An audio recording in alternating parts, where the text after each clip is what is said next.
He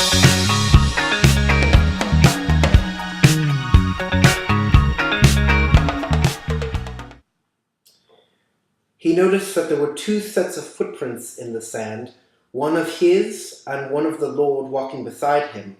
But he noticed that during the most difficult periods of that fourth quarter drive, that there was only one set of cleat marks. And the Lord replied, "My dearest Tim Tebow, that was at the moments that I was carrying you."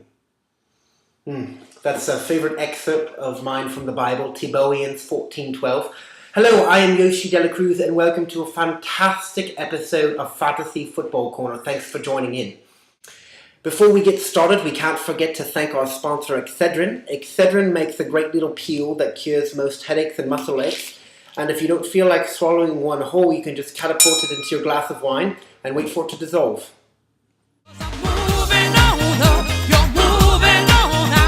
2 weeks ago against the Houston Texans, running back Chris Ogbonnaya looked kind of like a beaten seal, but he bounced back this past week and had 109 all-purpose yards. So as long as Peyton Hillis and Montario Hardesty are suffering from injuries, he seems like a decent start.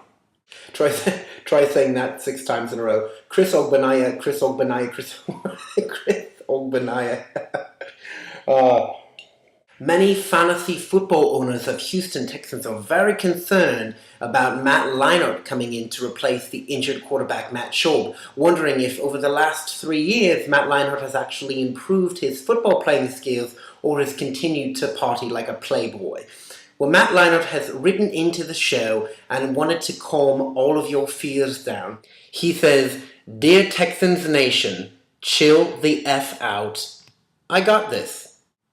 If he can handle the rack of the girl with the blue bikini, I'm sure he can handle the football fine. Now you suck! Suck it hard!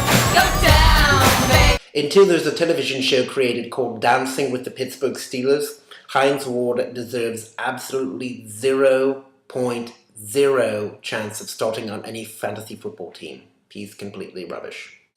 Although he's an incredible athlete and wide receiver, if your league still allows trades at this point in the season, I might recommend that you get rid of Dwayne Bowe, who will now be catching passes from quarterback Tyler Palco. I don't even know who that is. The Tampa Bay Buccaneers are in complete shambles. Their defense is allowing a lot of points on the board, which is making them have to throw the ball much more often on offense. And because LeGarrette Blount is not a great pass protector, he's not as much involved in the offense as he was. So it's not necessarily a knock on his performance. He's just not getting a lot of opportunities to carry the ball. So I would monitor him pretty closely. It's kind of the same for me. It's not like I'm bad at intercourse. I'm just not getting a lot of opportunities these days. Thank you so very much for tuning into this week's Fantasy Football Corner with your host Yoshi Cruz. We will get to all the emails next week when we have more time. But before we exit the show, I just wanted to share with you a quick little anecdote. It's a story about the devil who went down to Georgia. He was looking for a soul to steal. He was in a bind and he was way behind, so he was looking to make a deal. And then Tim Tebow caught up with him and shot him.